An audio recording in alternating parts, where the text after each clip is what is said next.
పుష్ప 2 నిర్మాతలు ఎవరైతే ఉన్నారో మైత్రి మూవీ మేకర్స్ ఎవరైతే ఉన్నారో వాళ్ళ మీద ఐటీ దాడులు జరిగింది. ఈరోజు ఉదయం 5:30 నుంచి ఐటీ దాడులు అయితే నిర్వహిస్తున్నారు.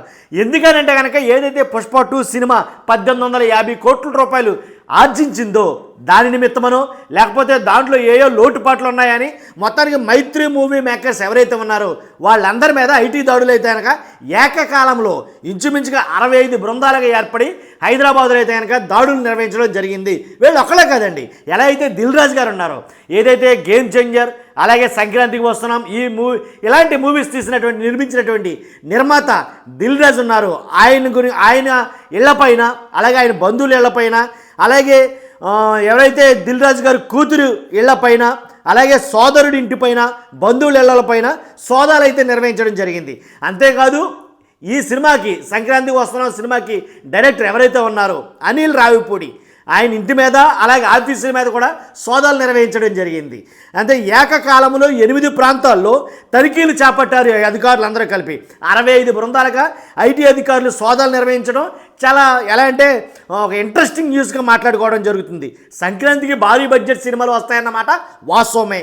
కాబట్టి అదే సంక్రాంతికి భారీ బడ్జెట్తో సినిమాలు నిర్మించి అంతే బడ్జెట్ తోటి సినిమాల్ని నిర్మించినటువంటి దిల్ రాజు గారికి కాబట్టి ఇది ఒక నిజంగా ఎలా అంటే ఒక బ్యాడ్ లక్ అనే అనుకోవాలి, బ్యాడ్ న్యూస్ అనే అనుకోవాలి. ఎందుకంటే గేమ్ చేంజర్ సంక్రాంతికి వస్తున్నాం ఈ సినిమాలు మంచి రాబడిని ఆర్జించాయి అని అన్నారు. గేమ్ చేంజర్ కొంచెం అటు ఇటు అయినా కానీ సంక్రాంతికి వస్తున్నాం అలాగే మర్చిపోయినాడు డాకు మహారాజ్కి ఏదైతే బాలకృష్ణ గారి సినిమా డాకు మహారాజ్ ఉందో దానికి ఈయన కూడా అంటే డిస్ట్రిబ్యూటర్గా వ్యవహరించారు దిల్ రాజు గారు.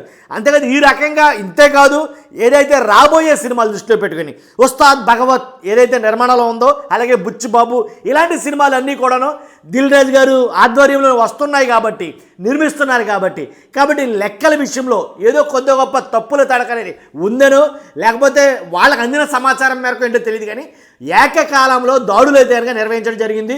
ఉదయం 5:30 నుంచి ఏదైతే ఆయన నివాసం జూబ్లీహిల్స్లో ఉందో అక్కడ మొదలుపెట్టి మొత్తం ఎంటైర్ బంధువులు కానీ డైరెక్టర్ ఇళ్లలో కానీ తర్వాత తన కూతురు ఇంటిలో కానీ అలాగే ఇంకా చాలామంది ఇళ్లలో పుష్ప 2 సినిమా నిర్మించిన మైత్రి మూవీ మేకర్స్ ఎవరైతే ఉన్నారో వాళ్ళు కూడా ఎవరైతే నవీన్ గారు కానీ నవీన్ ఎర్నేని మైత్రి మూవీస్ నవీన్ ఎర్నేని కానీ అలాగే CEO చెర్రీ కానీ వీళ్ళందరి ఇళ్లలో కూడా ఒకేసారి ఏకకాలంలో దాడులు అయితే నిర్వహించడం జరిగింది.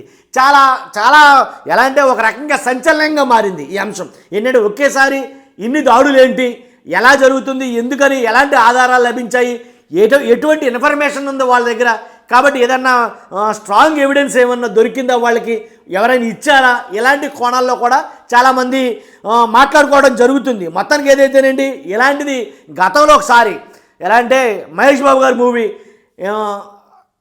దాని తర్వాత మరలా ఇప్పటివరకు ఎప్పుడు జరగల, మళ్ళీ ఇదే జరగడం కాబట్టి దీని మీద అందరూ సర్వత్రా దీని గురించి మాట్లాడుకోవడం అయితే జరిగింది. చూడాలి మరి ఏం జరుగుతుందనేది. మొత్తం దాడులన్నీ కంప్లీట్ అయిన తర్వాత ఏంటనేది వాళ్ళే అనౌన్స్ చేస్తారు కాబట్టి అప్పటి వరకు చాలా ఉత్కంఠగా ఉండబోతుంది అనేది ఏమాత్రం సందేహం లేదు.